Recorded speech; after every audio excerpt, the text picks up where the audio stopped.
Hey you all, welcome to the No-Till Market Garden Podcast, episode 31, season 2. Got a really great episode for you all this week with Spencer Rudolph of Sage Hill Gardens in Escondido, California.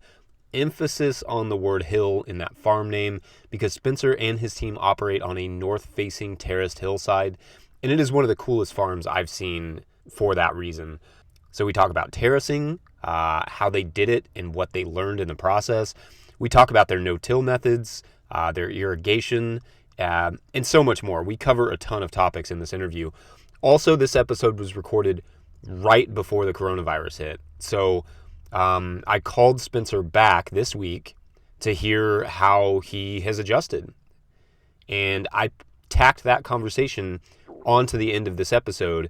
It's like an extra 20 minutes. So stay tuned for that. It'll be after the credits and everything. So Also, when we visited Sage Hill back in February, Josh Satin and I did a bunch of videos with Spencer. So you can find those at the No-Till Growers YouTube channel. And Josh did a long video with Spencer as well for his own channel, Josh Satin. So check those out. First, however, a word from our sponsors, like Farmers Web. Farmers Web software makes it easier for your farm to manage working with your buyers. By lessening the administrative load and increasing efficiency, Farmers Web helps you save time, reduce errors, and work with more buyers overall.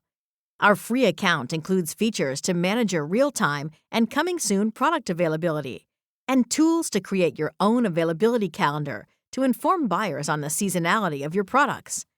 The free account also includes access to the Farmers Web Guide to Working with Wholesale Buyers, which offers pro tips and best practices on how to work with restaurants, schools, and other similar buyers.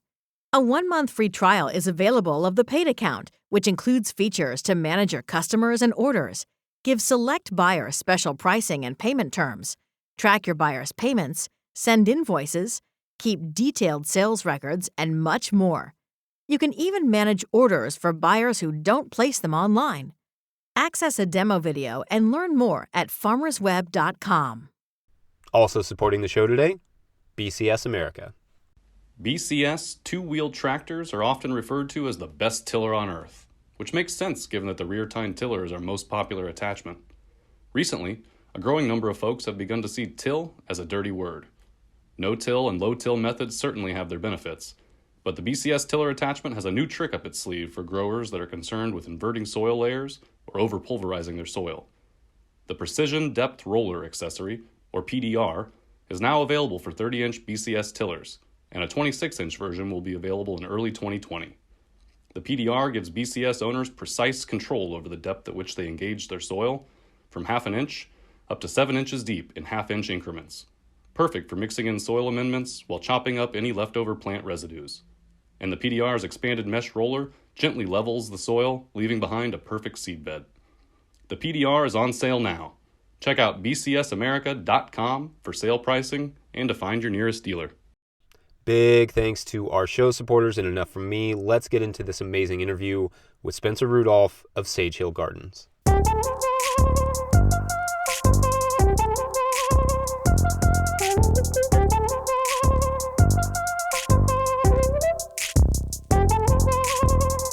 Spencer Rudolph, welcome to the podcast. Thanks, man. Appreciate you having me. I'm super excited to have you on, Spencer. I love your farm. Josh and I had a blast when we went out and visited. But I thought maybe, go ahead and give us the rundown. Where are you located? What size acreage are you working on there? And those sorts of things. So I am in Southern California, Escondido. We're about 45 minutes north of San Diego. My farm is, I'm farming on 3 acres. And only a quarter of an acre is under production, quarter of a bed space equaling a quarter of an acre. But yeah, my farm is a little bit unique in the fact that we're not on flat ground. We're on a pretty steep terrain where there's elevation change, probably maybe almost 100 to 150 feet in difference from our highest plot to our lowest plot. Yeah, and on a quarter acre, I mean, that's a really extreme slope from the bottom to the top. Yeah, so the way we managed that was that we came in and we actually terraced it. We took a bulldozer and actually chunked out the side of this hillside and then made it manageable so that we weren't working completely on a slope, to where we actually, in between plots, you walk down slopes and then you actually hit a large landing. The landings being 30 feet wide by 110 feet long. And that was after going on a smaller terrain using a smaller 5-foot wide terraces, and then jumping into the larger ones. Cool. Okay, so I do want to get into the terracing here in a minute, but maybe just a couple more details. Are you? Can you calibrate us a little bit on the kind of soil that you're working on there? Yeah.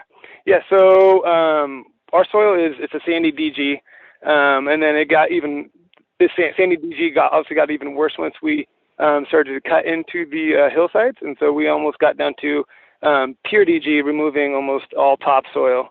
And so we really had to build that back up with large amounts of compost inputs, and then just kind of slowly each year building our carbon matter back up, because it was just, we literally removed any type of soil life. We just chunked out the hillside and then pushed it to the edges.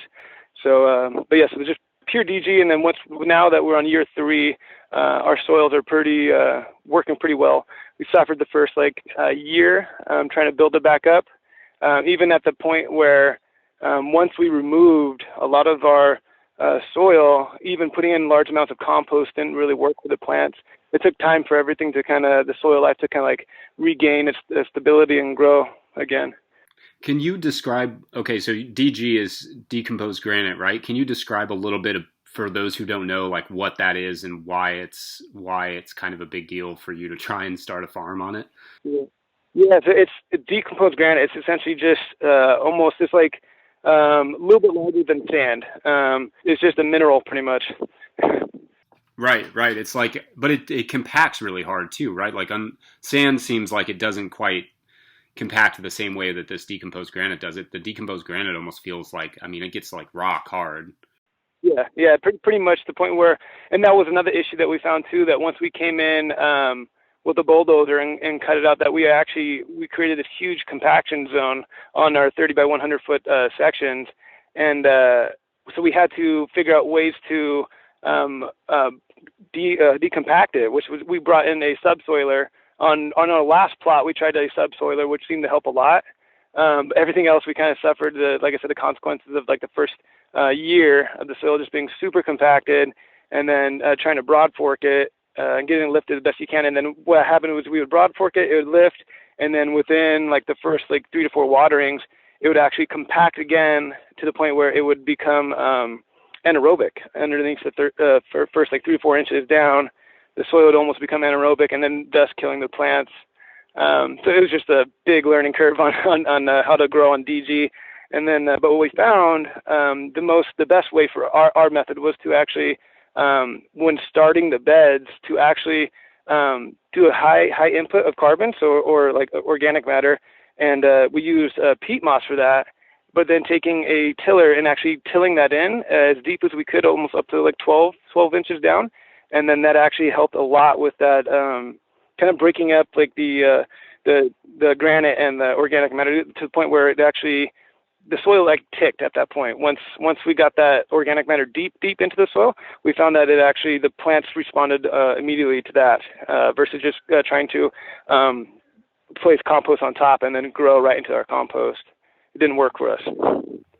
Yeah, it's interesting because I can only imagine, having seen it now, and how intense that stuff is, that you would have to do something, get some organic matter injected in there to keep those decomposed granite particles apart.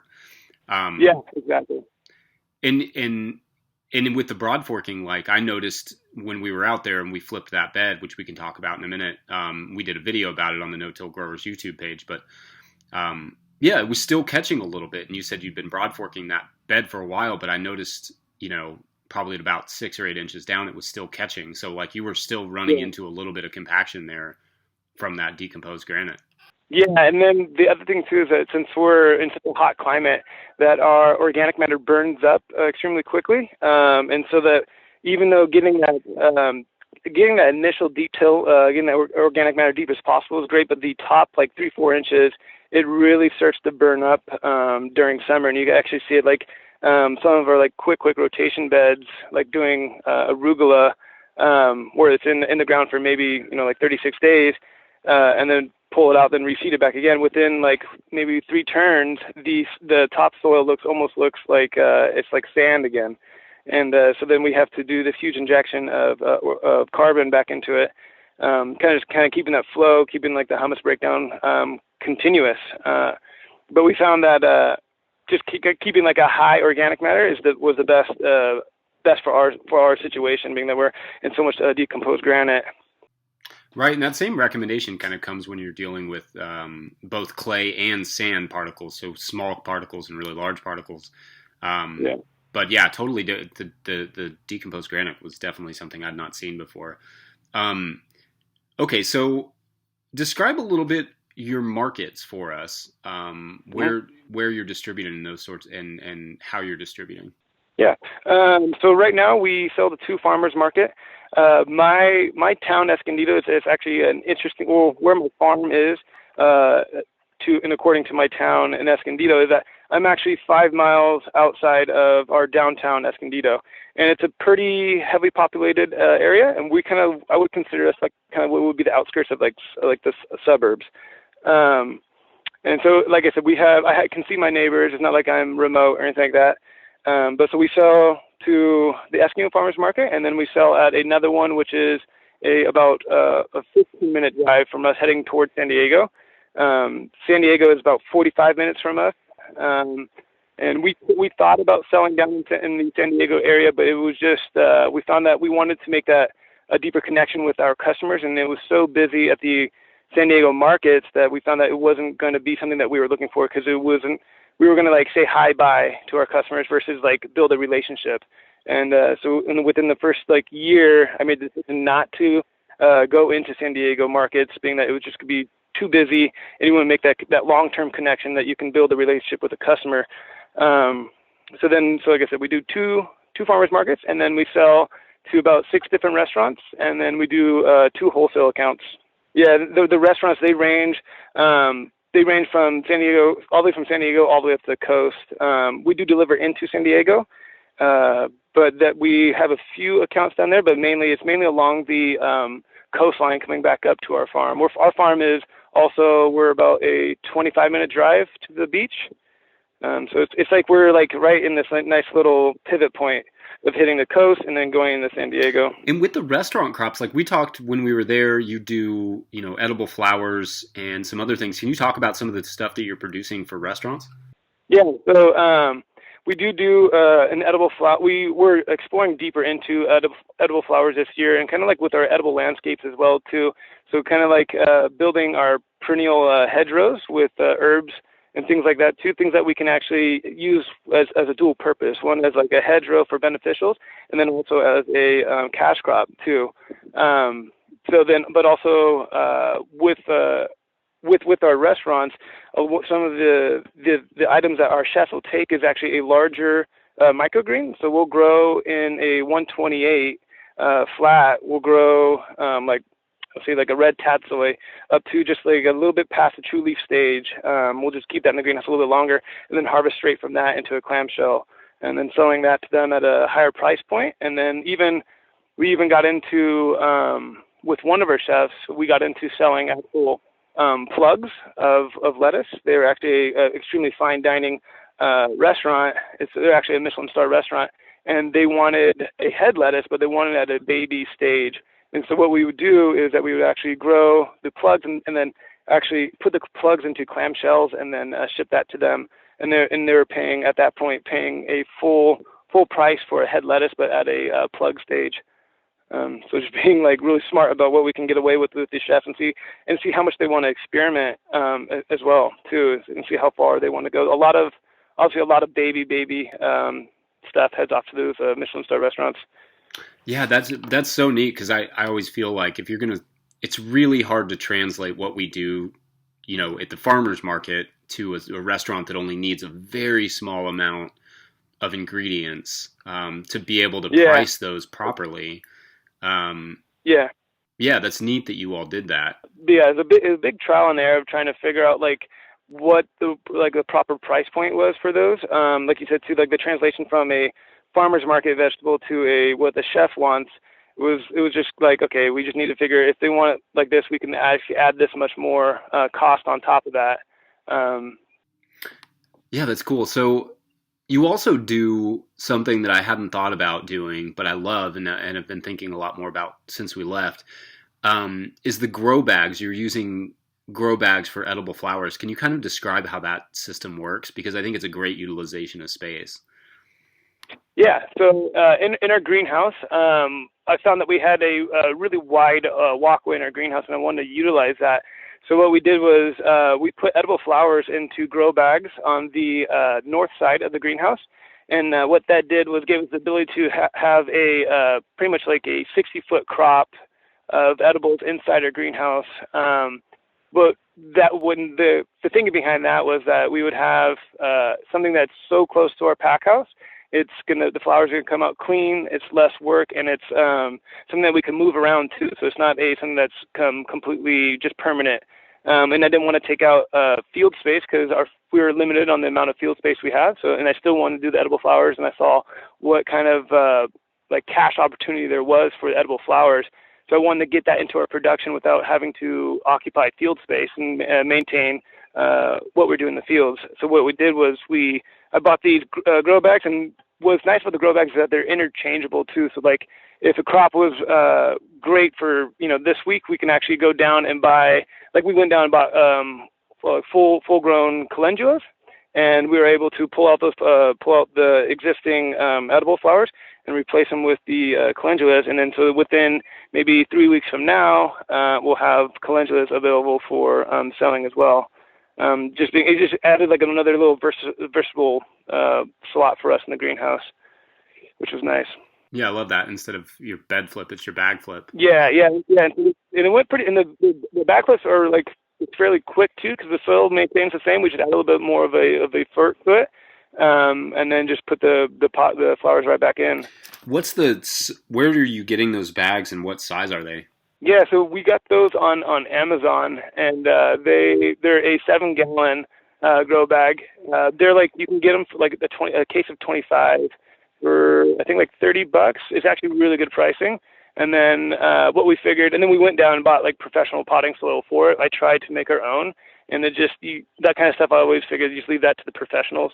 They know what they're doing. But once we figured that within almost like 2 harvests of edible flowers, you easily make your money back times 2, and then it paid for itself essentially. Yeah, that's great. And then you turn the greenhouse into a profit. Instead of just doing microgreens as being the only cash crop coming out of the greenhouse, we added edible flowers to it too. Yeah, which is, I mean, there are times of the year when the greenhouse for us is not getting utilized to its fullest, especially in the early spring before we pack it, like a late winter, I guess. And then in the middle of the summer when it's kind of in between fall and spring crops and summer crops. So that's kind of a cool idea for being able to utilize that because you're keeping those flowers out of the sun and wind and rain and all those things. Yep, and then we found that our biggest point we found that it was during winter. Having those edible flowers coming through during winter was huge for us. It kind of like picked up where we were like lacking in the fields and things like that. And then for irrigation, are you just watering them when you're watering your other plants, or how's that work? Yeah, exactly. It's essentially, I don't know how it's going to act during summer. I've already kind of thought about putting some kind of automated irrigation on it for summer, but since we've only had it through this first winter, it was just watering as we water the trays. But they do kind of dry out quick on our warmer days. I noticed that they sort of dry out a little quicker than the trays for some reason, and I think it's because the plants are bigger and they're taking more water. So I might move that to an automated system just to make it easier, something I don't have to worry about. Okay, so one of the things I do want to talk about is the water, because you described, like, when we were there, you kind of described a water catchment system that you plan on setting up. Can you describe a little bit what your water setup is now and then what you're sort of working towards? Yeah. So right now we're on city water, and that is probably not the best thing for us as we're trying to like create living soils. And I think I heard I forgot his name's not coming to me right now, but he explained that essentially putting a chlorinated water onto your beds is pretty much just taking, for every step forward you take in trying to build living soil, you take like 10 steps back by putting chlorinated water on it.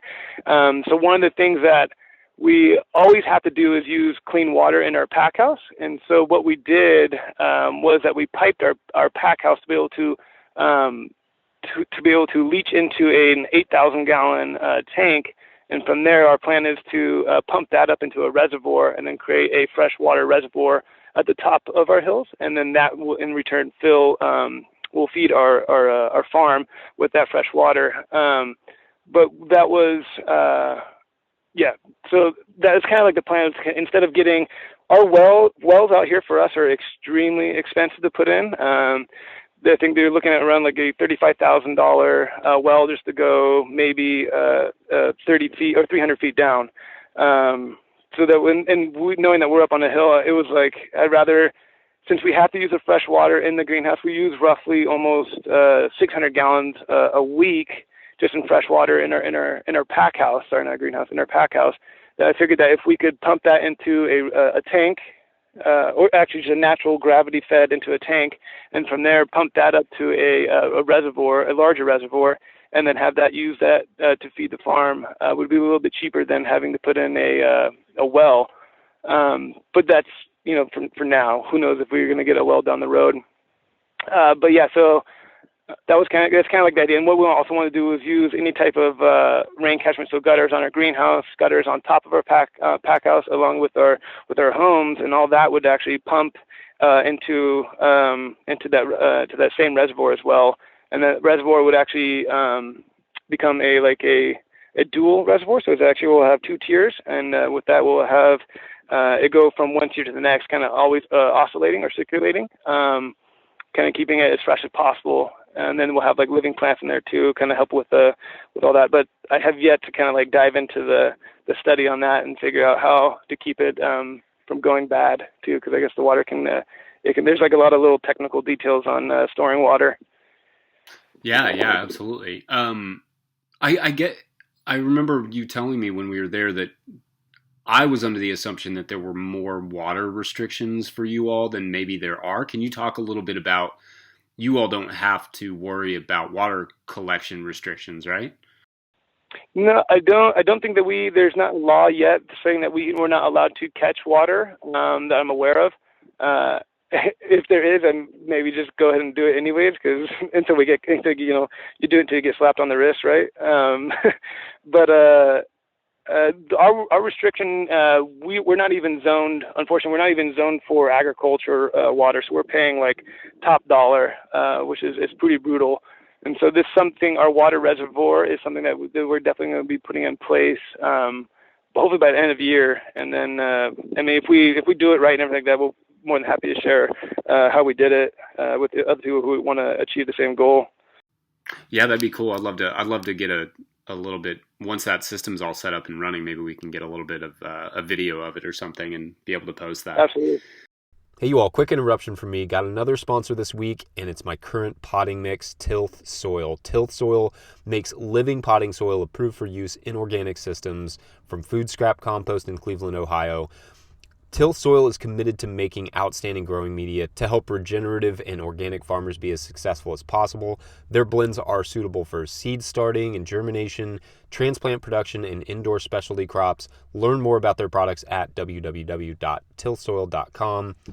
Also, supporting the show today is you, the patrons. If you appreciate our work, you can sign up to support the show at patreon.com/farmerjesse.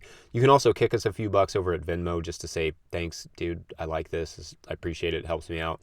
And that's at No Till Growers is our handle over there. But this Patreon page is the lifeblood of the show. And at certain levels, or if you just bump up from one level to another, you get a shout out on the show. So big shout outs this week to Adam Hensley, Bob and Ann Patton, Clara Coleman, C. Mac Small, Dan Breezebois, David Williams, Eric Posh, Eric Schlellner, Esoterra Culinary, Fiona and Donnie of Firefly Farm, Grant Timms, Jacob Arthur, Jared Kirst, Jay Armour, Jay McCombs, J.M. Fortier, John Mills, Kevin Keene, Liam Miller, Michael Madden, Mike Garcia, Patricia Jones, Ryan Gosser, Steve Larson, Tim Baldwin, Wild Mountain Seeds, William Henpin, and Yannick LaPlante.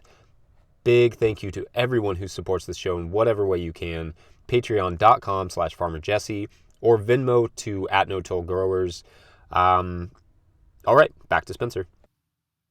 Okay, so I want to get into the terracing.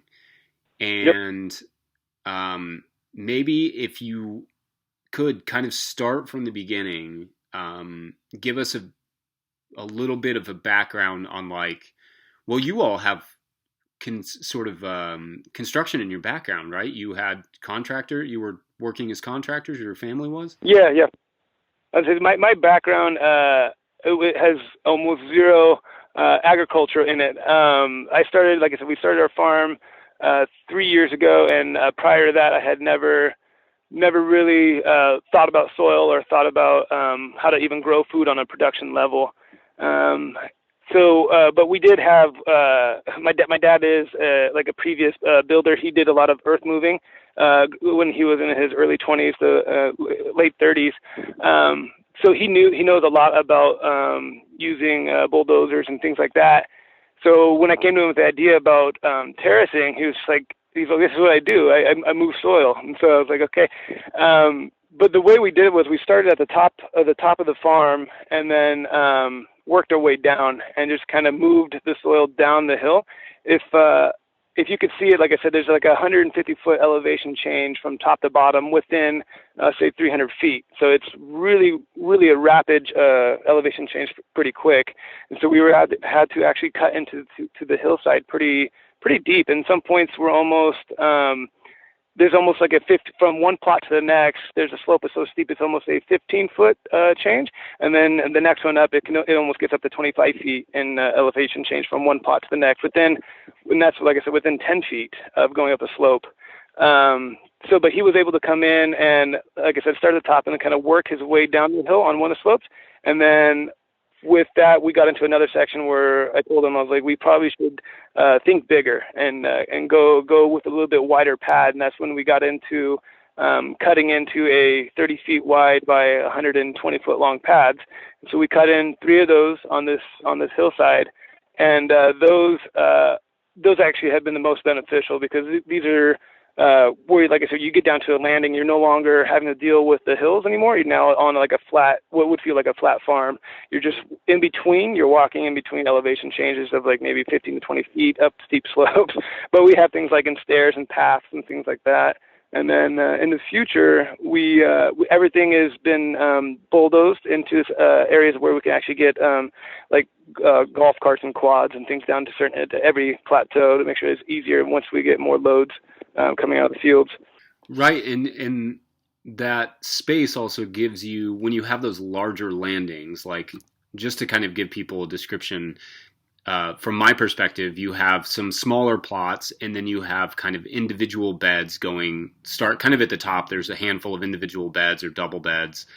And then as you get further down, then like you said, you have these 2 big landings.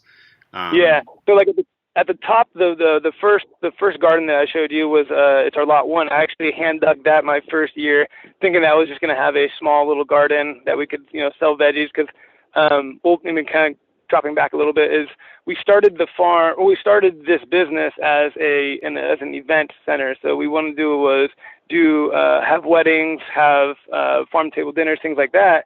And we thought that it would be nice if we were to have like a dinner here, if the chef could come out and pick their own herbs. And so we had like all these little herb boxes. I started with that, and then we started to make money selling the herbs. And so then from there, within 6 months, we were getting bulldozers out here and started dozing in the hill. But yeah, so the first one started out with hand dugging, and then as it jumped down, we went to it was a 5-foot wide bucket, and then it kind of just carved out about 14 beds onto one of our steepest slopes. And that's just him just starting, like I said, starting at the top and just kind of working the soil down and creating these laser level plateaus too. So they're perfectly flat. So there's no water that's going to run left or right on the beds. They actually the water actually sits on each terrace as it goes down. So during summer, our water cost on that side is actually a little less, which is nice. But then from there, we jumped down and we got a full, 12-foot wide bolt dozer out here, and then that was able to rip in the 30 feet by 110 plateaus, making it a little bit more manageable because it was jumping in between the 5-foot beds, 5-foot wide terraces. It was getting a little hard on the body.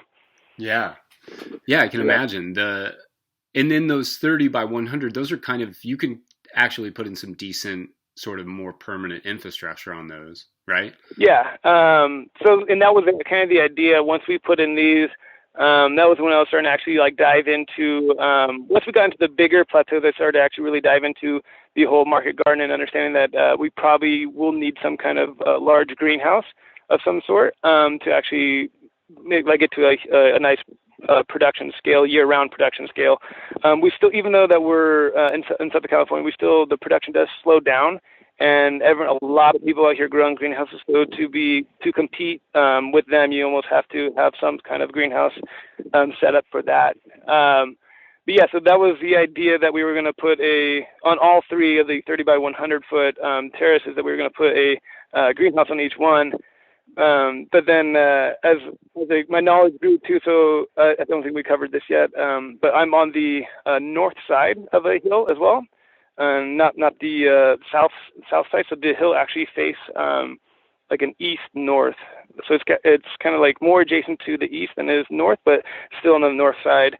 But so understanding how shadows are cast, I figured I couldn't put a greenhouse at one of our top terraces because of the shadow would cast too long during winter. So we can only come down to our lowest point of the plateaus and be able to put one down there, which is still good. I mean, I figured one greenhouse out of not having any is better than none, Yeah, and you'll still be able to use it midsummer too. I mean, that's when honestly, the winter is good for our greenhouse, unheated greenhouses, but or our unheated high tunnels, but the middle of the summer is also a really great time to use it because it just diffuses some of that light a little bit, enough to grow more sensitive crops. Yeah, that's on that side too, that during our summer we moved everything to pretty much shade cloth. We were noticing that we wouldn't be able to even get transplants in the ground without shade. So on these terraces too, what we're going to do is set up more permanent shade structures underneath them, or over them, that way we don't have to worry about using low hoops and setting up shade cloth for each one. We just be growing underneath pure like a 20% shade on it. Right. These would be like kind of on posts or something. You'd put kind of tall posts up, and then you would have... They would be like a permanent shade structure where you run like a cable. So we run a cable across the whole 100 feet, and just kind of like make a square essentially, and then just attach the shade structure to that, and then maybe use some risers in the middle to keep it up so it wouldn't have too big of a sag. But yeah, we just found that it gets so, like this year we had a heat swing it went from like 1 week when it was like 75 to 80 degrees, and then within like 2 days it jumped up to like 114. We saw some of our cherry tomatoes just like melt on the vine, which I've never seen that before, because it's such a drastic swing in heat temperature. So we just figured that at this point it'd be a safer bet to build a shade structure that we can set up for summer and then break down for the winter. Yeah, and then your sun there is pretty intense too. You're a little bit higher elevation than do you know what your elevation is? I do not know. Yeah, figure that out. Well, I can attest as somebody who's in Kentucky and we're not very high up that when we were there, the sun was extremely intense. Like it just feels different. And I can only imagine that has an impact on the vegetables in general. Yeah. Mm-hmm. So I looked it up and I was wrong. Where I live is roughly 1,000 feet elevation, and Escondido, California is 700. So given the height of their property, we're probably actually about the same elevation. That sun was intense though. Maybe it's the arid climate. I don't know. Anyway, just thought I would correct that. Back to Spencer. Well, let's talk a little bit about that northern slope thing. Yep. Can you talk about some of the advantages and disadvantages of growing on a northern slope in your area? Yeah. So I guess I'll start with one of the biggest advantages for us is that we have a coastal wind that blows in almost every afternoon, and the fact that we're on the north side, the coast is on the southwest side of us. So the wind doesn't affect our crops, and so we have this nice little windbreak. It actually like hits our hillside and then blows right over us. That being a benefit on the hotter days. But then, that being a benefit on the colder days, but then on the hotter days, that's actually one of the drawbacks as well too, is that we get these hot pockets. So like one of our cases, we're cut so far into it that there's a corner where the soil temp is easily during summer just hanging around like 110 degrees, just extremely hot. So that's being, like I said, one of the drawbacks of also being on the north side. Also, the drawback is that we don't get the full sun. So during winter, we get that we actually drop down. Some of our gardens drop down to around just under 8 hours of sunlight. So that was kind of like a learning curve for me, trying to figure out like how do you grow on the north side of a hill. That was when we kind of explored into the Elliott Coleman winter growing, and then finding that you just need to increase the seeding rate, the seeding days. By doing that, so essentially like what I did was I farmed my farm during winter like I am 8 to 9 hours north of us. Right, you like jump a whole, like a couple agricultural zones? Yeah, pretty much. Because like I said, like it gets down, like our gardens, so we have the heat units, so the ground stays warm during the winter, but it's our daylight drops, and so like we get down to, like I said, like down to like roughly like around like 7 to 8 hours of sunlight on some areas, and even on the ones that are tighter into the hillside, we get down to like 6 hours. We still see growth because the soil is still warm. It's just that we don't have that light. But by increasing the seeding rate, we make it just by. We see the tail end of winter, and it's like, are we gonna make it? And then we make it. But being the fact that we're on this, like I said, we're on this east-north, we have this point where during like in the last like February, it's like February like 15th, we hit this point where February 15th to February 20th, we hit this point where we like the daylight jumps up almost 2 hours, and so like the crops just like they go from a point of like going slow to the exploding back up to like almost like where you get that so if the daylight's around like 11 to 12 hours, we jump up almost to 13, 14 hours within like 2 weeks. And so we get like this nice little, it's this little unique adjacent, like the way we're hanging on the farm, that like we get this little bit of 2 hour gain. Right, because it's not even necessarily about how long the sun is up, but how long your plots are actually exposed to it. Exactly, yeah. I mean, we do get that, like, because I used to dive real deep into, like, how much, like, daylight is necessary, like, how much is it direct or indirect, and it was almost both. Like, we get that residual, indirect light, we still see some growth, and then this year putting up even these little EMT low tunnels and then increasing the heat on the beds even more, we saw exponential growth rate just by doing that even. Yeah, that's interesting. Are there beds that you really don't try and plant in the middle of the winter or try and grow in? There's actually there's actually one of our garden lots that we put in complete fallow because it gets down to easily like 4 hours. It's tighter to the house, and then there's more trees along the house, and so that actually it'll see maybe 3 to 4 hours of light. And so we just around October, I just pull it completely out of production, and then just we tarp the beds with individual plastic, and just figuring that and then we put it back into play February 20th. And then you do have at least one small plot on the southern side of your house. Yep. Do you see a substantial difference in the production out of that plot? Like when you plant Salanova there versus down in the northern stuff, the northern plots, is it substantially different? It's actually pretty interesting. So during summer, it almost seems like it doesn't do quite as well it doesn't seem to be any faster or slower than the stuff on the north side.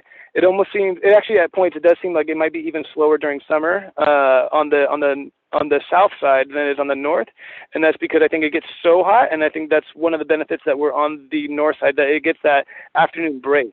And so I think that when it's on the south, it gets so much sun for so long and it's so hot that it actually slows the growth during summer. And then it's obviously the opposite during winter, is that I use that as like my crutch to if I'm like getting low on salad, I can just I slam out the south side with Salanova just to kind of get that boost back up and give the north side some time to rest. Yeah, and one thing I want to know a little bit about, or have you talk a little bit about, is employment. So you have how many full-time employees? No full time. I have 5 part-time staff members.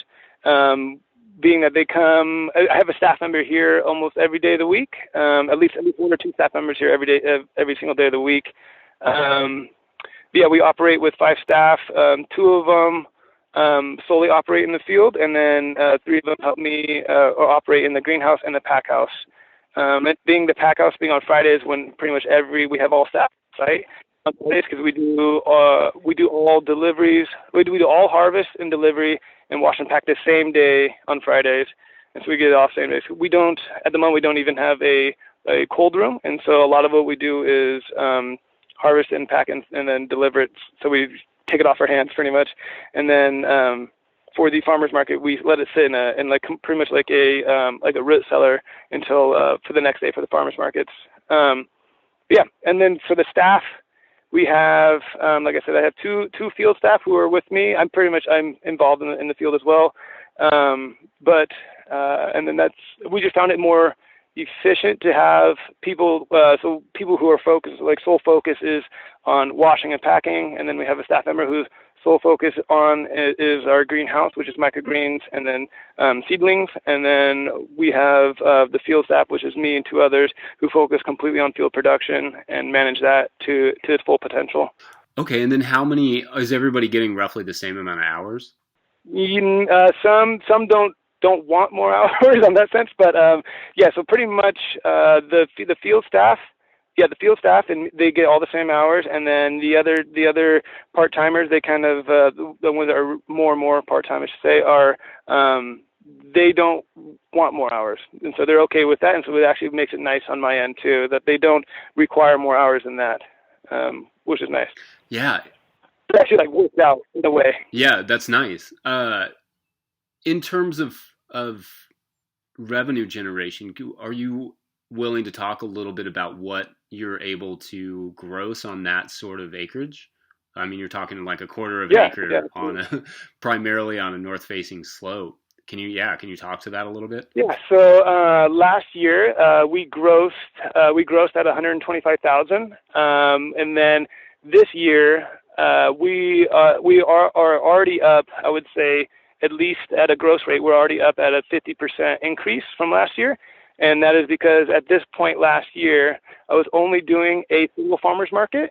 And then this year, we have already gone into the first of our year having all of our wholesale accounts, and then also having all of our restaurant accounts, and then 2 farmers markets a week. So I think this year is kind of going to be like a telltale sign of what we can actually do, and then maybe even next year.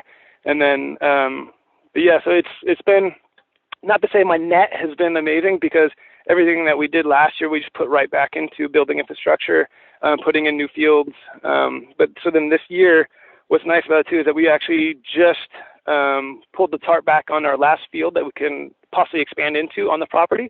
So that meaning that we pretty much put a cap on trying to expand anymore, and now just focus on growing and figuring out our systems, which is nice because it means I don't have to continue spending money on opening up fields.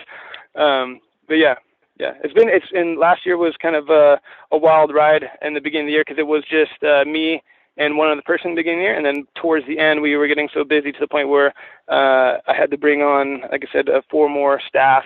And then by the end of this year, some of those staff that were part-time would become more full-time. It was really nice. Yeah, that's great. So do you feel like that last plot that you just pulled the tarp off of, that's going to be your final expansion for a while? Yeah, I mean that is essentially as much as we can go. That puts a cap on our farm. That is the full 3 acres once we open up that last plot, and that actually puts us at 120.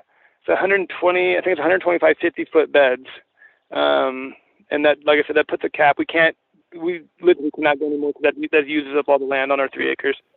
Okay, yeah. I mean, I guess I was trying to picture where else you would put something, but you don't really have much space left.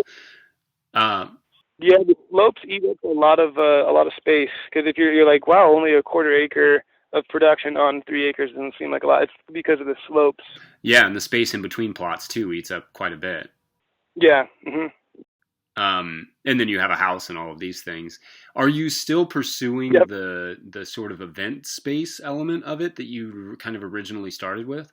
Yeah, so that is actually, which is kind of cool to add to the farm and everything like that, is that this year, from April to October, we were actually opened up 4 events for the first time, and so taking reservations, things like that, which is actually going to add to the profit of the whole farm in itself too.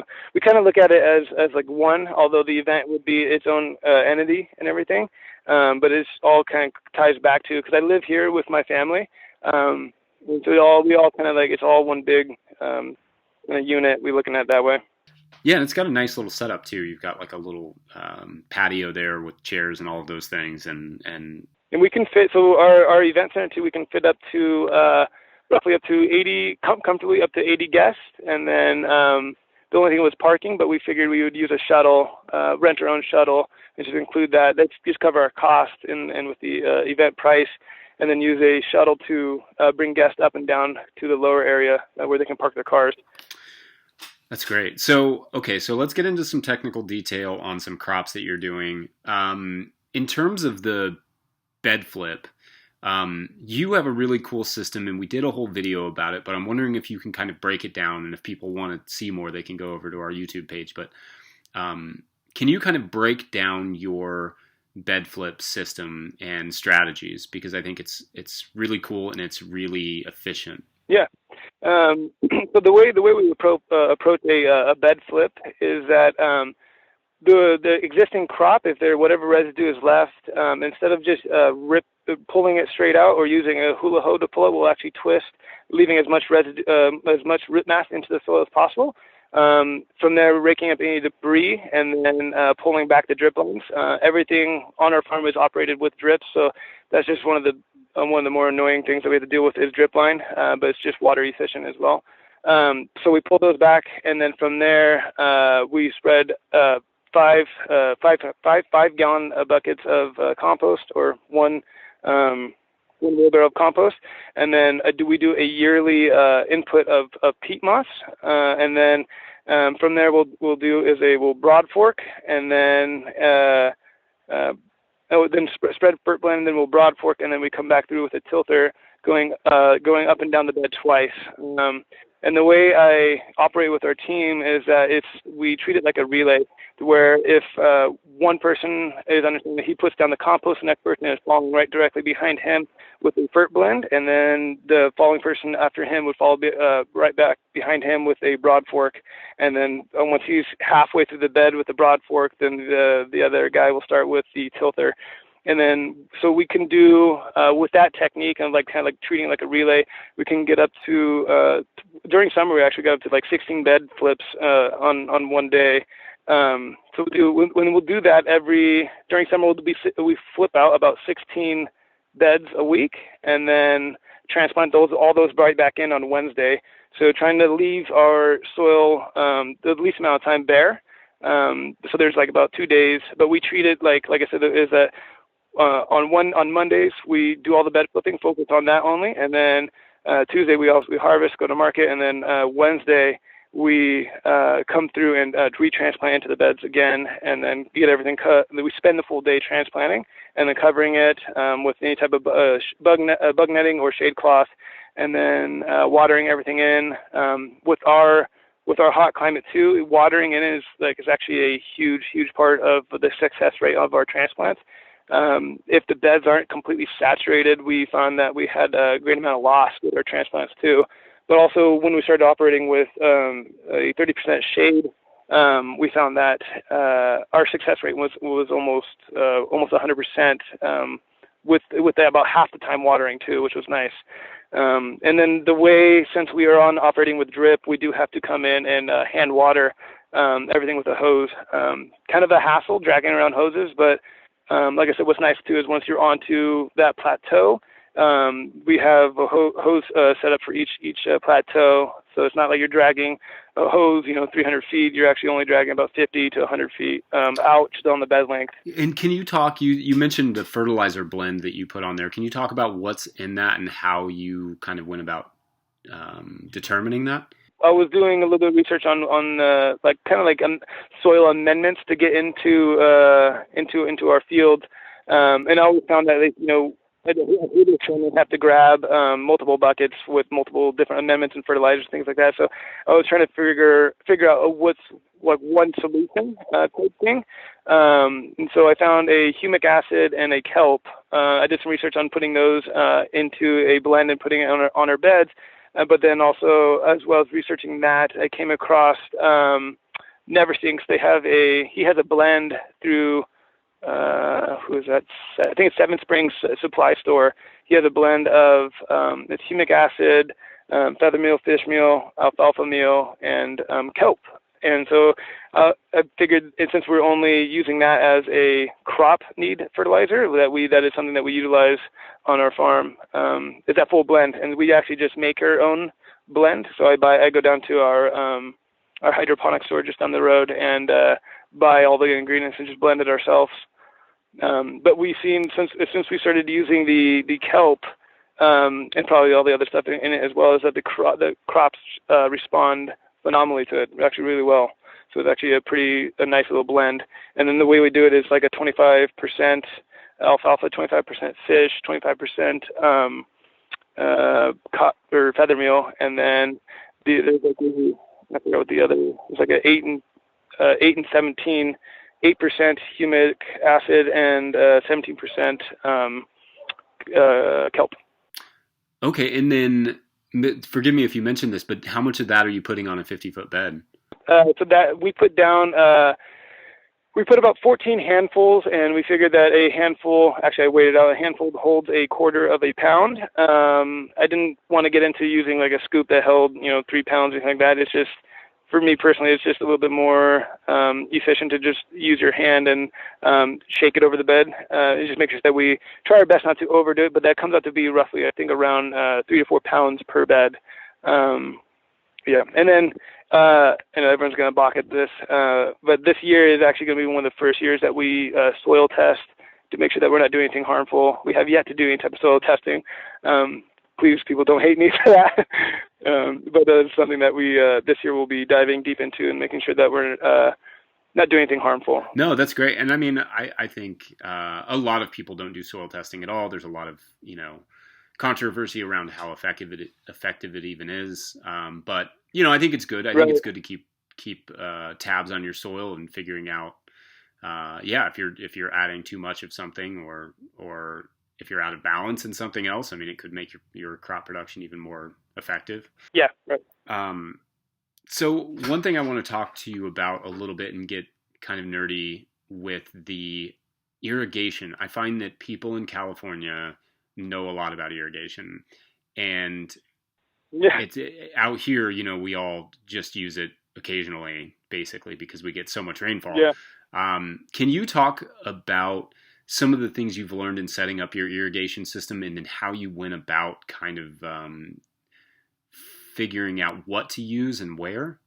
Yeah, so the one thing is that we did, knowing that everything was going to need water almost every single day during summer, was that we actually chased a 2-inch water line completely around the whole 3 acres down to our lowest plot, and that giving it a full supply of water at any time of the day, so that we'll never have a lull in pressure. and that we're on city water too. That was actually something that was, easy able to do. But yeah, each lot has its own irrigation system for it, and then each lot is set up on a timer, so it's completely out of my mind, which is nice. But some of the systems that we run, we do run overheads. We just run a rain drip, little overhead timer for our direct seeded beds, and so with those we run these tiny little, like a 2-foot tall overhead spray that covers actually just the perfect 30-inch wide bed, keeping our water on our beds at all time. We try to do our best to make sure that we don't get any type of drift into the pathways, because it's just wasting the water at that point when we need the water to be direct. So we'll run that overhead on a direct seeded bed for the first 7 days, and then after that we pull out the drip lines. And then one of the things with the drip lines too, the biggest hassle is that during summer, the drip lines actually flex, and they kind of like wiggle on the beds because of the summer heat, and so we have to run and pin those down. Another hassle that we have to deal with, but that's just something that we do. But we do use on all of our, every single one of our field block it's a solenoid sprinkler setup. So we're using these. So we have power around the entire 3 acres as well, operating these solenoids, which get triggered from the timer. And then, we use a 3/4 inch poly that runs out into our 6 mil drip tape, and that is, and like I said, that runs break up the beds into four sections. Four beds per solenoid, and that's just enough water pressure that equals about 400 feet. Yeah, it equals about 400. No, sorry. 50. It equals 400 feet of drip running at once, and then those run for about 25 minutes to 30 minutes during summer, and then switching over to the next section. So the field block is kind of like rotates through with the solenoids.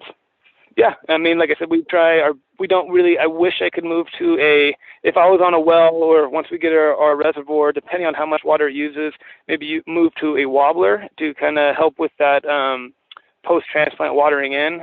It's just that what kind of sucks is during summer, it almost occupies one of our staff members about an hour to an hour and a half of watering in beds post-transplant, which, it almost seems like a waste amount of time, but at the same time, it's like we have to watch how much water we use and make sure that we're not just watering empty space.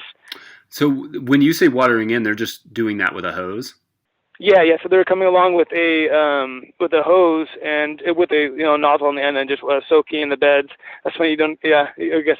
So after transplant, we come through with a hose and just soak the beds and then make sure that the transplants we get that solid connection between the soil and transplant, and just soak the beds in real well with the hose, and that keeps our water to our beds only. And then, like I said, if I could, I would move to a wobbler where it waters the whole section. But now we have to individually hand water each bed after transplant. Right. Yeah. Okay, that makes sense. So and you mentioned the rain drip timer. Is that the only timer that you're using? We use Rain and then Rainbird. I think it's Rainbird is the other one. I'll have to take a look. But yeah, it's those are the two timers that we use. They're all. I think the one is actually they're indoor, so we built indoor housing for them. I'm not sure why we went to indoor ones. It's kind of like a post thought. How are you monitoring their efficacy? Like, I imagine since they're doing all the work without you there, how are you just checking in on them to make sure that they're effectively going? The valves. That's something that we do. We do also set up once a month. We go through and monitor each one. Sometimes we do get some kind of what's actually super annoying is that during summer we have a real bad black ant out here. They actually will go up in the solenoid looking for water, and then the solenoid will turn on, and then it'll actually come down and plug our filters. There's to be so many ants that it'll actually stop the 2-inch water line from pumping water through our poly, which is amazing because that's how thick the ants get inside of those valves. So that's something we have to come through and clean them out, and then we run tests on them all the time. And also we're using them so much that we're always constantly looking at them and when are around them actually too. I mean, we have to use water. Yeah, we use a lot of water out here. Yeah, I can imagine. I think that's an interesting addition, is the ants being one of your. Yeah. Are you also battling other pests? Like I know that gophers are an issue in California. Are there other pests that you're kind of having to battle in that way? So super interesting. We actually the ants are a real bad one because they work in unison with aphids, and they will actually spike the aphid population. They'll go up and like rub their antennas on the back of aphids and make them work harder. But we also get this. I don't know if I pronounce it correctly, but it's called the Bacaranda beetle, and it's a beetle that is black and red, but it actually comes in like 4 different stages. It'll start small, and then it works its way up to being almost the size of a like a stink bug, I guess, or like the size of your pinky nail. So it gets actually quite large. But they work the same as a flea beetle, but worse. They're really prolific, and they just decimate Asian crops. So all your leafy greens, things like that. They just go to town on it. So when we started operating with bug netting, it made a big difference on the quality of our crops, because those things they come in around, I want to say around June they come in, and then they're here till almost October, and they'll even actually decimate like brassicas. They'll eat those down. Where if you were to leave your broccolis uncovered, you probably would lose the entire crop. Yeah, they do. And what's interesting about the beetle actually came into Los Angeles in, I think, around 2009 or 10 from Asia, and then they have yet to figure out how to, other than a physical barrier, how to control that beetle. Yeah, but yeah, that's one we have to work with. That's interesting. I hadn't heard of this beetle before. What did you say it was? Bacaranda? Bacaranda. I mean, I might be mispronouncing it, but it's Bacaranda. Yeah. I could text you the name of it if you. Yeah. Yeah, that's fine. Yeah, that's interesting to think there's a new beetle to worry about in your area. So Spencer did text me the name of this beetle, and it is actually Bagrata, also known as painted bug, and it looks sort of like a cross between a stink bug and a harlequin beetle, and it's red, like kind of a blood red. It loves brassicas, but also a host of other crops, including, weirdly, Bermuda grass. Anyway, back to Spencer. And so, I mean, obviously, like we don't use any type of pesticides, but they say that even certain pesticides don't even work on them. Like a soap spray would not do work. It's like I said, it's very similar to the flea beetle, but just like a bigger form and more vigorous. Like it has like 4 different stages. It starts at a small stage, and then within like a week, it like changes it to its colors on its backs even change, and then with the week after that, it like can grow up to the size of your pinky. Oh, okay, interesting. Yeah, cool. And then what are you all doing for gopher protection? Gophers, we now being that this for some reason this is the first year they've been so prolific with us, is that we actually assign a staff member to set about like 30 traps a day, go around and just be on gopher patrol for the first 15 minutes of the day, and kind of mitigate our problem with that. We had such a bad issue this year that we lost almost 2 to 3 successions of broccolis to gophers just pulling them straight through. And then it got to the point where it's like, okay, we're actually going to lose quite a bit more if we don't get a hand of it. So I've always find that when you have an issue, if you can assign a staff member to it, that issue can get mitigated almost immediately, because it averts attention to it. And so our gopher issue's kind of gone down from there. One of the other issues that we have is a white cottontail bunny. And they do work as well during winter, so they get really prolific around December. So right around November, December, January, they get really bad because it hasn't rained, and so the only greenery is inside on the farm. And so everything is dead outside of our fences, and so they try their best to get in. So what we also did was we put in a hot wire that runs about 3 inches above outside our fences. It's about 3 inches off the ground, and it surrounds the entire property, and that helps mitigate with the rabbits as well, because they get extremely persistent. to where they will actually sit there and dig and dig and dig until they get underneath to get into the fields. Along with squirrels too. I've actually seen squirrels pull back like this isn't so crazy, but I've seen them actually pull back a split chick. So we have chicken wire on the property, but I've seen them actually pull it back open and crawl through. So we have a ground squirrel that is actually really persistent as well, looking for crops. Oh man, yeah, that's wild. What about kind of getting into all the negative stuff? What about perennial weed pressures? Are there things that you're dealing with there that are? I know that bindweed can be an issue in that area. Is there anything that you all are having to battle? Yeah, so it's actually kind of funny because you, when you were here, you said that a lot of our weeds are like your guys's, I forgot what you mentioned, but so one of our heaviest weeds are nettle. We have stinging nettle, and it is the most prolific on our farm for some reason. I think maybe because of our soils being lacking in calcium, nettle just blooms everywhere. That, and then we have nettle, and then that nasterium becomes a weed as well, which is crazy to think about. But we have yellow mustard weed. They get that real hard trunk. We just do our best to stay on top of it. Within our beds too, and within the fact that we don't use overhead, so in our field blocks, our weed pressure is during summer is at minimal because if we do any type of cultivation, it's taking place inside the bed, obviously. But since we're not using overhead, we don't get that weed growth in the pathways. It's only the irrigation's only in our beds. So that weed, what's nice is that during summer is that we have actually less work to do weeding. Yeah, that's nice. In summers. Yeah, I remember that. Mm-hmm. The nasturtiums, the stinging nettle, yeah, all these like great culinary things that we purposely grow out here are your weeds out there. That's really amusing to me. Yeah. I'd like to actually, just before we go, I want to hear a little bit about what it's like working with your family, because I feel like that's your family's kind of land, right? That's something you sort of grew up there. Yep. And it seems like your dad's really involved, your mom's really involved.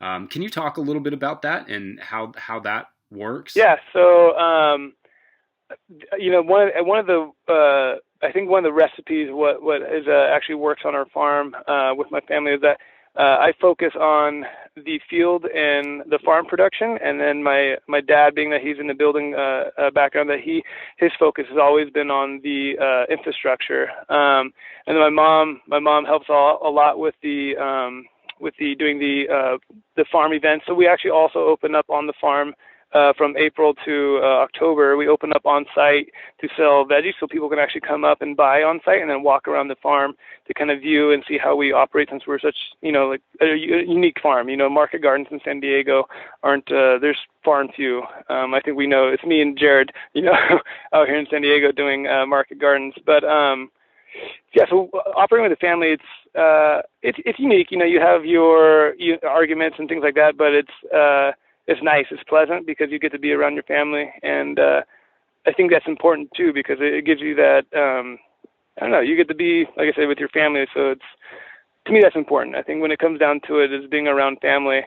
I mean, one of the reasons why I started the farm too was that I wanted my kids to also have an experience. I don't have kids yet, but I want them to be able to experience the land that I grew up on, and I was concerned that if I didn't step up and do something with this land, that it was going to get sold, or my parents would move on and they move somewhere else, and then my kids wouldn't have that experience of growing up on 3 acres of open land, and that's what I grew up on doing. And so, yeah, that's kind of one of the reasons why I started it. And then I think my parents also kind of followed suit with understanding that, like, it's important to keep land open for things like this. And then we get such a nice return from our neighbors. They come up and they enjoy how much what we do for the local communities as well. So we get a lot of good feedback from them. But my sisters both they hop into on Saturday markets, and they help out a lot with it. Same with my girlfriend. They're all heavily involved. But it's interesting because once you start something like this, you don't, especially coming from a zero background of farming, you don't realize how much it takes a full family to operate and run something like this, which is cool.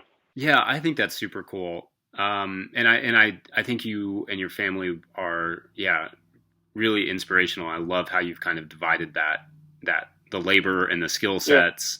Yeah, I think that's Hmm. really cool. Thanks, man. Well, Spencer, thank you so much for your time. Once again, I really appreciated this conversation. Yeah, just appreciate you having me.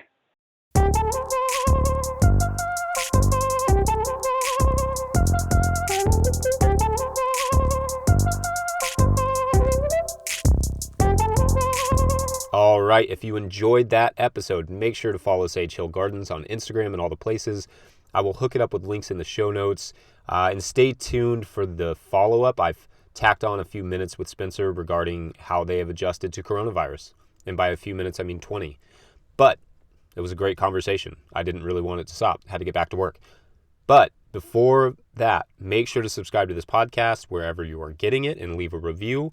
This week, all reviews must be written exclusively with emojis.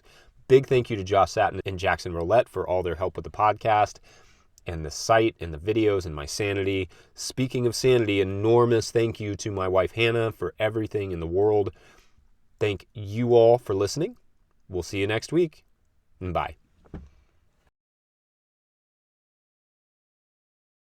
All right, Spencer, last time I spoke with you was like March 11th, I want to say. So that was really kind of right before the coronavirus stuff really hit.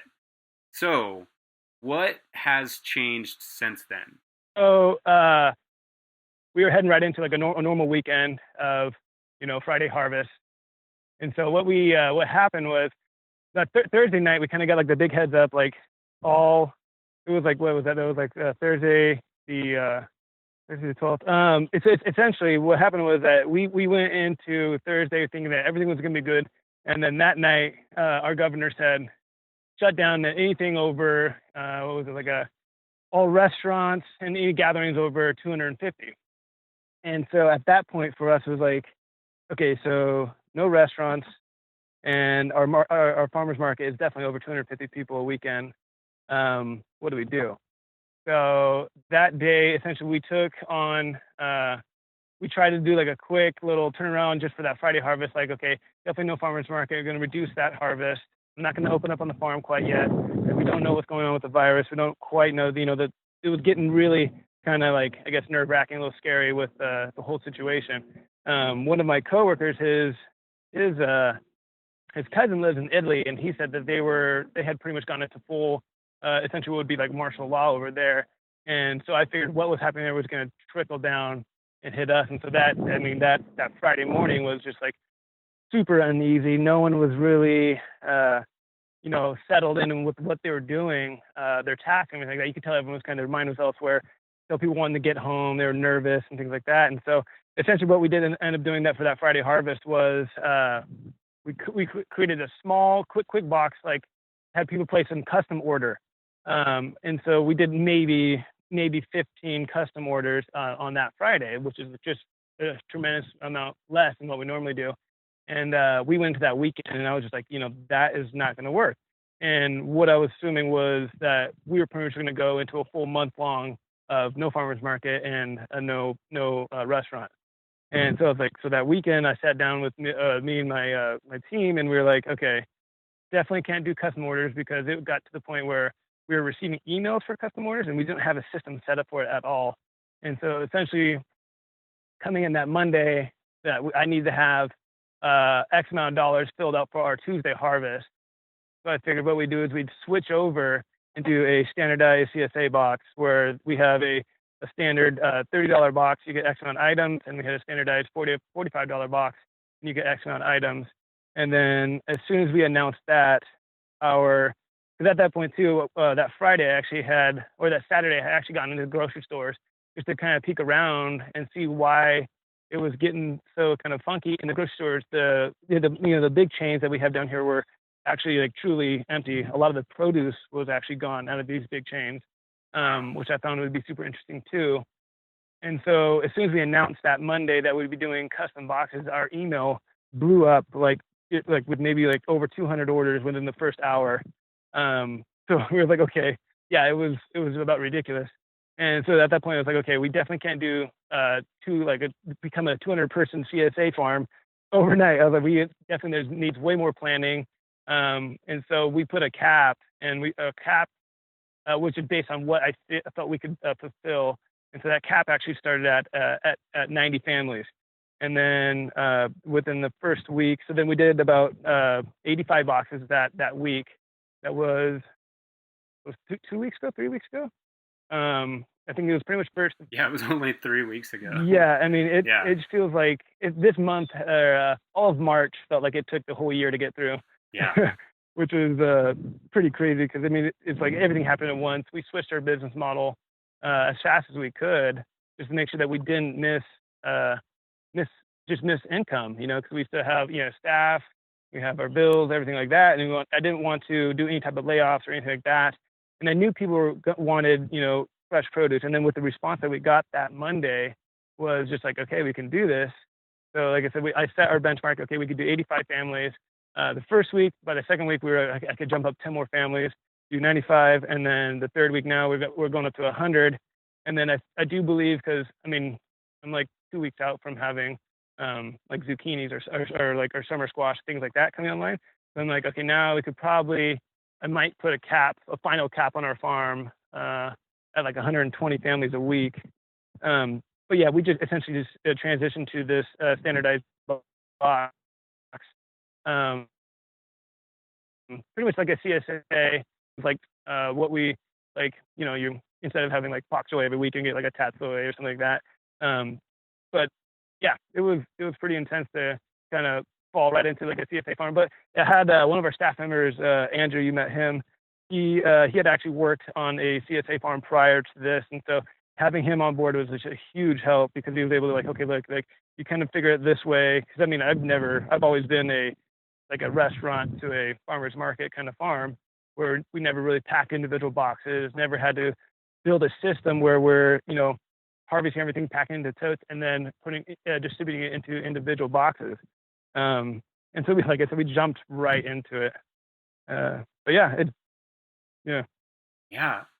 So, okay. So what are you selling those CSA boxes on now? Or are you still just taking emails? Yeah. So what we figured was like, okay, this is probably what we're going to do the remainder of the year. It actually is, believe it or not, less work for me to do the TSA, which I found was actually kind of funny. My Saturdays, which normally are like a 8 to 9 hour Saturday doing farmers market, is now a 2-hour pickup. So like I'm working less and we're actually evening out. And then once we jump up to 120, we'll be in the profit zone, which is like interesting for me. Yeah, so right now what we figured was we'll continue with the email. My mom, being that she's retired, she's actually handling all the emails. She seriously is at the desk answering emails for almost 6 hours every Monday through Friday so far. But what we're going to do is we didn't want to rush in and just get any type of software for it. We wanted to kind of slow down. Once we figured this week it actually settled out a little bit, where it wasn't like a big, email after email. We're starting to see our regulars come back, and so we're kind of getting the hang of it. But what we want to do is actually find the best software that's going to be most suitable for us, since we're going to probably be doing this for the remainder of the year, which I'm assuming, yeah. But I think even if once the restaurants come back online, I don't know if people are going to feel comfortable even going back to those restaurants for a while. I mean, I don't know if like a lot of my friends aren't even doing the takeout from restaurants, things like that. They just want to cook their own food because they feel it's safer. And I don't disagree. Same with me. I haven't eaten out since it started, so we just do everything. We cook all our own food. So. Yeah. And I feel like, my heart aches for the chefs and for the cooks in the restaurant and the servers, everybody involved in the restaurant business. I do think it's going to take a while for restaurants to come back, especially in certain areas. Some areas maybe faster than others, but are any of your restaurants doing, like, are they doing takeout and you're still supplying them or anything like that, or are restaurants totally done? No, yeah, it was, what was the eerie part about the whole thing was like, I remember that the start of it, like once it like started like people were like, oh, we're starting to get COVID-19 pop up in the U.S. I remember I think it was like a week before something happened where I got nervous, and my dad he's over, he's over 65, and he does the deliveries for us, and I remember just being like, okay, no, I don't want you to go and doing deliveries anymore, because he would drive down into San Diego, or the busiest city we have, and do the deliveries down there for me. So at that point, I was like, okay, maybe you shouldn't be doing. We heard it affects elderly more. I was like, okay, maybe you shouldn't be doing the deliveries anymore. So I started doing it, and then as I would head down into the city would actually seem less populated and less busy each week. It got closer and closer to up to that big point where they shut it down. And then my chefs would be like, man, it's getting like slow. Like one of our chefs, he's down in the heart of San Diego. He said that what they would normally have like a 200 and 250 seatings a day, they were down to 50. And so it was like, yeah, and I would go to the next restaurant down the way and talk to the other guy and the next chef, and he would be like, yeah, man, he's like, I can't remember. He's like, I've never not seen sports on television. And that was when, for me, it like really hit home. I was like, okay, maybe I'm not at that point too. I actually thought, I was like, I don't know if I wanted to deliver down to San Diego. I didn't know if I wanted to take that trip into the city anymore, because I was like, maybe it's getting too weird to head down into the city. And so, but yeah, at that point, pretty much literally within like 3 days of that was when pretty much they banned all restaurants. Yeah. And then I was like, okay, that actually made the decision. So then we had like almost eight restaurants account, and they all stopped doing business cold turkey. Whew. Yeah. Which, yeah. And so, like I said, like that for us, I mean, I would say it's almost like a 65-45 with our, restaurants being 65 and 45% being our, 35 being our farmers markets. Both farmers markets shut, and then all of our restaurants gone immediately. So it's like, whoa, okay, what do we do now? So like I just figured we'd be switching right to a CSA farm, it's doing boxes essentially, and then come to find out, like essentially every farmer that we know that was trying to sell their veggies pretty much did the same exact thing, went straight to boxes for pick up and drop off and things like that. Yeah. I mean, that's what we've pivoted to as well. Although our farmers market's still open. We just took over a big parking lot in front of the Rep Arena where the Kentucky Wildcats play. So it's a huge space. Yeah. But where everybody's going to be spaced 10 feet apart. But we've basically we're just doing pre-sold boxes. Yeah. Do you feel comfortable doing your farmers market? I didn't. Our farmers market has done a really good job of being like of doing all of the things, like setting up lines, making sure that there's ample spacing in between the booths. So we have 10 feet between booths. They're even thinking about, because we're taking over this giant parking lot, they're thinking about making it drive-through. I wasn't at first. I'll be honest. Like yeah. I was like really reluctant, and I liked the idea of these grab-and-go boxes, yep. Essentially, mm-hmm. Because that was quick for the customer, minimal interaction, and they could just go get veggies, get meat, and then leave, or eggs or whatever they needed, flowers, and go on. So I think mm-hmm. In some ways I feel pretty comfortable with it. I like offering that alternative to an indoor place, maybe. Yep. Yeah, exactly. But no, I mean, there is a part of me, like I'm really, our market manager, Josh, he's amazing. So he's been just mm-hmm. incredible, like working with the governor and like all the, the health department and all those things, just to make sure that we're cool. Following the guidelines and then some, like washing stations, hand sanitizers, all that stuff. So, that's good. Yeah. But it's wild. It's an mm-hmm. interesting. Yeah. And I forgot to mention that we do, completely forgot about it actually. One of our sales outlet was actually we do wholesale to a grocery store. And this is actually what I found to be super interesting too about like local supply chain. So this grocery store that we sell to, they primarily buy local goods. And so when you would go to our larger chain stores, the produce would be sold out, all the canned goods, things like that would be sold out, like shelves emptied for maybe a full week or so. this local grocery store that we sell to was completely stocked head to toe with everything. And they upped their orders almost like 35 to 40% more than what they would normally do. So we would be doing like say like 60 salad bags every 2 days to them. They upped it to almost 130 every 2 days. So like that demand increased there as well.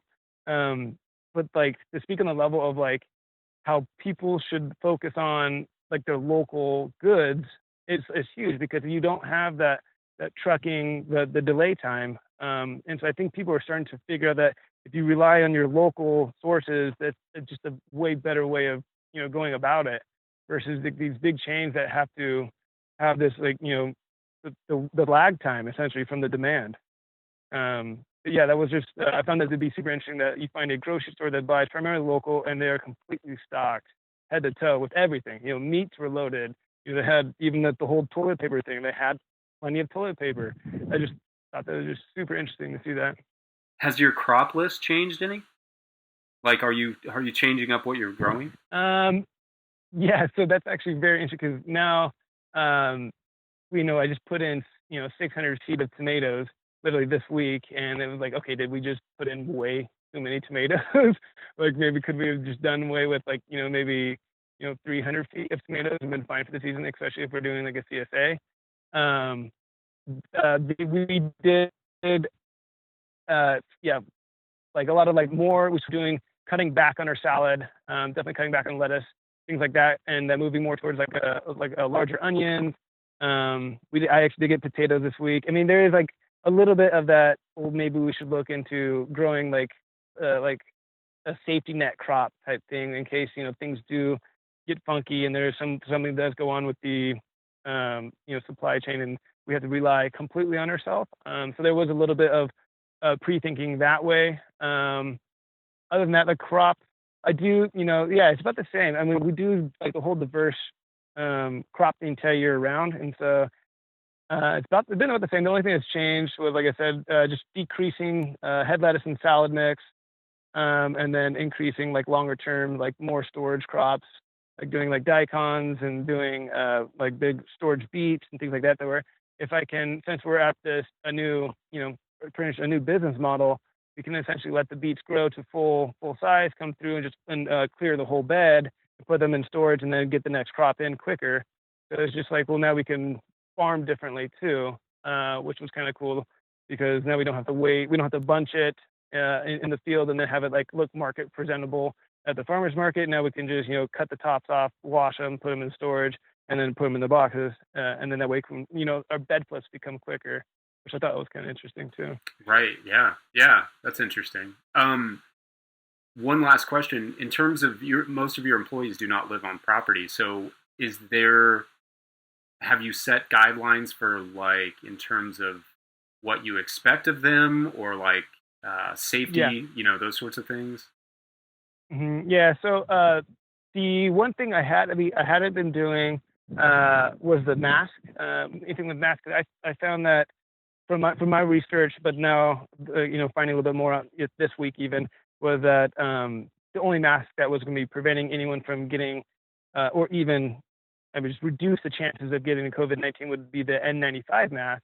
And so I figured up until this, like I said, this week, that it was pretty much a waste of time to be wearing masks, essentially, because if you don't have the N95, you're not going to stop it.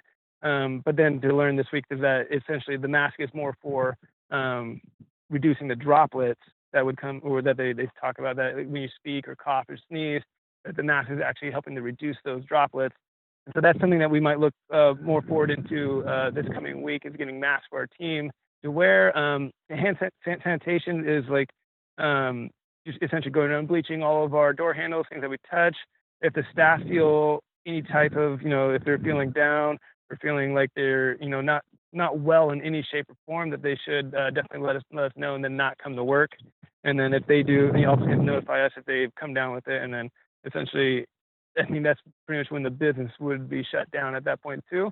And that's something that we, I actually talked with my team about, is like, it could come to that point where I get sick or they get sick, and then that pretty much comes to a stop of the business. And, I hope it doesn't come to that, but that's something that, like, the way it's going, it seems like it might just happen, you know. And I think it's, you know, and that's just plan for some kind of, you know, stoppage and we kind of just figure it from there, I guess. But yeah, like I said, just kind of really sanitizing everything we touch, and then we do wear you know, latex gloves and things like that.